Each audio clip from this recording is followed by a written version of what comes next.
దేవుని యొక్క వాక్యానికి, దేవునికి విధేయత చూపించటం.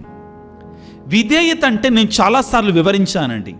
నీ ఇల్లు కట్టేటప్పుడు, పిల్లల పెళ్లి చేసేటప్పుడు, వారికి పెళ్లి చూపులకు వెళుతున్నప్పుడు నీవు దేవుని దగ్గరికి వెళ్ళి ప్రార్థన చేయి.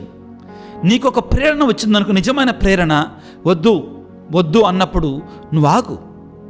దానికి బదులుగా మనం దేవుడి దగ్గరికి వెళ్ళి, దేవా ఎట్టి పరిస్థితుల్లో కూడా ఈ సంబంధాన్ని కుదిరేటట్టు చెయ్యయ్యా, వాళ్ళు కోటీశ్వరులయ్యా, ఎట్లాగోనో చేయమంటే అక్కడ దేవుని యొక్క విధేయత లేదు. ఇంకక్కడ నీకే దేవుడు విధేయత చూపించాలంటున్నావు. నువ్వు నీ కుటుంబంలో దేవుని యొక్క వాక్యం ప్రకారం నువ్వు జీవిస్తున్నావా?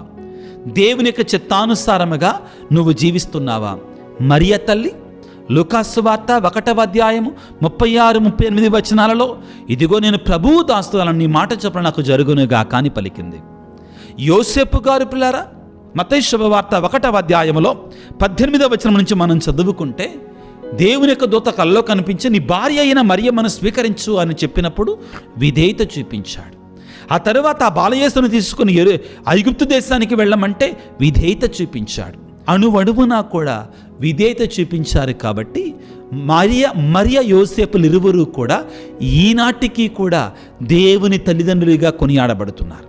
అటువంటి ఆశీర్వాదాలు మనకి కూడా రావాలి అంటే మనము కూడా దేవునికి చిత్తానుసారంగా జీవించటానికి ప్రయత్నం చేయాలి, విధేయతను చూపించాలి పిల్ల.